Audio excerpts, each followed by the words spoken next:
আসসালামু আলাইকুম এভরিওয়ান। আশা করি সবাই অনেক ভালো আছেন। আজকের ওয়েদারটা অনেক সুন্দর লাগছে, তাই না? এই যে দেয়ালটা দেখতে পাচ্ছেন, এই দেয়ালের জন্য আজ একটা ক্রাফট ওয়ার্ক করব। ভাবলাম আপনাদের সাথে শেয়ার করি। ভিডিওটা সম্পূর্ণ দেখতে থাকুন, আশা করি ভালো লাগবে। তো বাসায় কয়েকদিন আগে পরিষ্কার করতে গিয়ে একটি ছোট বোর্ড পেয়েছিলাম, তা দিয়েই ভাবলাম কাজটা করি। এটার ফাইনাল লুকটা কিন্তু অনেক সুন্দর হয়েছে। দেখতেই পাচ্ছেন, দুটো সমান মাপের রশি নিয়ে তাতে গিট দিয়ে নিচ্ছি এবং বোর্ডের দুপাশে ঢুকিয়ে দিব যাতে হ্যাং করা যায়। এখানে যে প্যারেকগুলো আগে থেকে লাগানো দেখতে পাচ্ছেন, এই প্যারেকগুলো আমরা কিছুক্ষণ আগেই লাগিয়েছি। প্রথম দিকে এমনিতেই ক্রাফট ওয়ার্কটা করতে চেয়েছিলাম, পরে ভাবলাম যে আপনাদের সাথে ভিডিওটা শেয়ার করি। এজন্য প্রথমেই প্যারেক লাগিয়ে নিয়েছিলাম এবং ওখানে একটু গোল্ডেন কালার করে নিয়েছিলাম।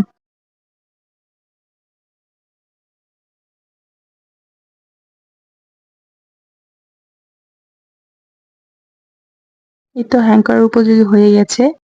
দেয়ালে আগে থেকেই প্যারেক লাগানো ছিল, তো এখন আমরা এই বোর্ডটাকে ঝুলিয়ে নেবো এখানে। এই তো হ্যাং করা হয়ে গেল। এখন এখানে মটমার্টের অ্যাক্রিলিক কালার গুলো সাজিয়ে রাখবো। আর এটা ছোট একটা কিউট ক্যাকটাস, এটাও এখানে রেখে নিচ্ছি। আর এটা আমাদের ২ চ্যানেলের নেম। তো এটাও এখানে সুন্দর করে রেখে নিলাম। That's the final look. আশা করি আপনাদের ভালোই লাগছে। অবশ্যই কমেন্ট করে জানাবেন কেমন হয়েছে।